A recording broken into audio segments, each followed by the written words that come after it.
About a week ago, I put an unofficial story trailer together for Kingdom Come Deliverance 2. Now since then, a ton of people have watched it, so I figure I put a video together telling you how the story is going, at least inside of my mind. Now I did a ton of research behind the scenes, so there might be some spoilers. You've been warned. Let's talk about it. So at the end of KCD 1, you're sent to Trotsky Castle, and the makeup of the group of people that are sent over to Trotsky is the exact same makeup as the trailers have shown. Kingdom Come Deliverance will have two maps, the Trotsky area in the Bohemian Paradise and Cottenburg and its surroundings.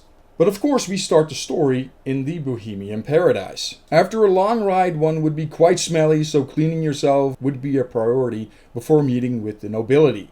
It is time to take a load off, maybe catch some sleep before riding the final stretch to Trotsky.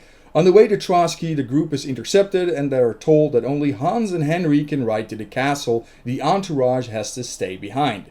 Now in the castle, the message is not well received, but of course killing fellow nobility is going to be very frowned upon, especially inside of a castle, so Hans and Henry are allowed to leave.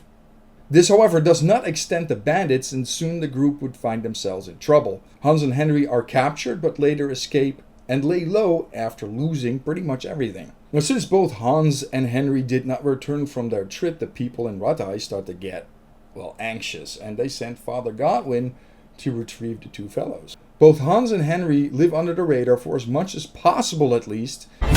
You behave like a spoilt brat. How dare you speak?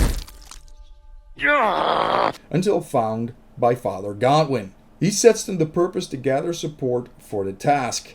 During this time, Markvart catches wind of the two still being alive and their escapades frustrating the League of Lords. He lays siege to the Nabokov castle Henry and Hans call home in the Bohemian Paradise. This siege will ultimately be lost by Hans and Henry, and both escape. This does not go well. Hans ends up in a bad way and Henry is put to the test. However, the fight is clearly stopped once it becomes clear that Henry and Hans are not part of Markvart's army. And you can just see someone hold Henry back as he is about to deliver the killing blow. They end up clearing out of the Bohemian Paradise and move towards Cottenburg. This is where Henry will move into the higher ranks of nobility, find a new castle to call home, and find out that Istvan Toth is in Cottenburg as well. He makes moves against him and will secure his sword in the process. And there's also one interesting part.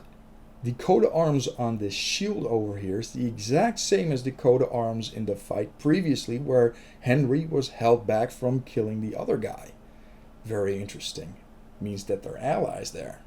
Markvart again finds out about Hans and Henry and lays siege to the castle they work from. But this time it doesn't go his way. He ends up retreating to his own castle, ends up besieged, which then will bring the story of the sword to a close. Ideally, with his father's sword. Now, there's going to be way more trailers in the future, and the story, as I have it in my head, might change as a result of that. It is something that I love doing, just taking information and spinning a story together and then sharing it with the world. Not married to it, however. I'm really looking forward to what Warhorse is putting together here, what the team is putting together, and I can't wait to play it, because this small, condensed 4 minutes doesn't show all the side quests, doesn't show pretty much anything else that comes to that conclusion. There's so much work that goes into it, so much extra stuff on the side that makes that story a whole, and I can't wait to play it. Please let me know in the comment section below what your opinion is, how you think the story is gonna go. As always, #game for the sake of gaming. If you haven't subscribed yet, please consider subscribing. Still trying to hit 1,000 subscribers. And as always, I will see you guys on the flip side. Take care.